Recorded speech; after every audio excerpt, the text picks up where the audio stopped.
Tamil film industry end అవ్వబోతుందా? ఈ doubt నా ఒక్కడికేనా, మీకు కూడా వచ్చిందా? ఎందుకంటే అక్కడ ఉన్న హీరోస్ ఎవ్వరూ ఫామ్లో లేరు. నెంబర్ 1 రజనీకాంత్ రిటైర్ అవ్వబోతున్నాడు. నెంబర్ 2 కమల్ హాసన్. ఇప్పుడు కమల్ సార్కి మార్కెట్ తగ్గిపోయింది అండ్ ఆల్సో ఫామ్లో కూడా లేరు. నెంబర్ 3 తలపతి విజయ్ ఇప్పుడు ఫుల్ ఫ్లెడ్జ్డ్గా పాలిటిక్స్కి వెళ్ళిపోయారు. నెంబర్ 4 అజిత్ రేసింగ్ సైడ్ వెళ్ళిపోయాడు, మూవీస్ మీద కూడా ఇంట్రెస్టెడ్గా లేరు.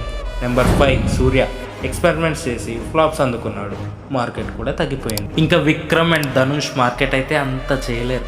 ఇలా ఒక్కరు కూడా ఫామ్లో లేరు. ఈ పీక్ టైంలో అల్లు అర్జున్ గారు grand entry with 2 top directors in Kollywood, Atlee and Lokesh movies అయితే కన్ఫర్మ్ అయిపోయాయి. అల్లు అర్జున్ గారు అయితే చాలా మంచి ఫామ్లో ఉన్నారు విత్ పుష్ప 2 ద రూల్. చూడాలి మరి ఆ రూల్ అలాగే కంటిన్యూ అవుతుందో లేదు. మీరేమంటారు? అక్కడ కూడా మన డామినేషన్ అంటావా? కిక్కురా కిక్కు.